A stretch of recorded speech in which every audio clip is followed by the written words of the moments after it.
got IBS and you've noticed that maybe a glass of sparkling water or a can of Coke or a fizzy drink at work leaves you feeling bloated and uncomfortable, this video is going to make a lot of sense. A lot of people assume that carbonated drinks are only a problem if they contain like high fructose corn syrup or artificial sweeteners or caffeine. And yes, those things can absolutely cause their own issues.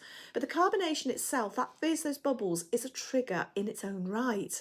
And it doesn't matter whether it's full sugar Coke, Diet Coke, sparkling water, Prosecco, sparkling juice. If it has bubbles, your gut is going to respond to it. When you drink something carbonated, you're essentially introducing carbon dioxide gas directly into your digestive system. That gas has to go somewhere. And as it moves through your stomach and your intestines, it causes them to stretch and expand. Now, for someone without IBS, that might just mean a bit of burping, maybe some mild bloating that passes fairly quickly. But when you've got IBS, your gut is already hypersensitive to any kind of pressure or stretching. Now, research has shown that people with IBS feel pain and discomfort at significantly lower pressure levels than people who don't have it.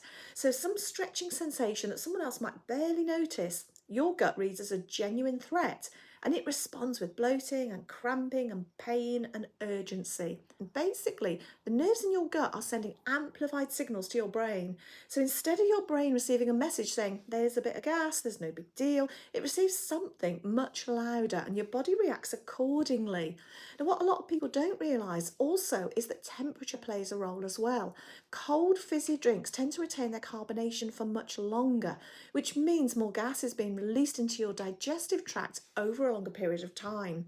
Some research suggests that cold carbonated drinks produce a stronger distension effect than drinks at room temperature, which might explain why a cold can of fizzy Coke hits you far harder than you might have expected. And then, on top of all that, there are the additives to think about. Most carbonated drinks don't just contain carbonation. Diet versions often contain artificial sweeteners like sorbitol, aspartame, or xylitol, which are well-known gut irritants, and they can cause diarrhea and bloating on their own. Regular versions often contain high fructose corn syrup or a lot of sugar. Caffeinated versions add another layer of gut stimulation on top of the carbonation. So in many cases, you're not just dealing with the bubbles. You're dealing with the bubbles plus sweetness, or bubbles plus caffeine, or bubbles plus alcohol in the case of Prosecco or beer. And your gut is having to deal with all of that at once.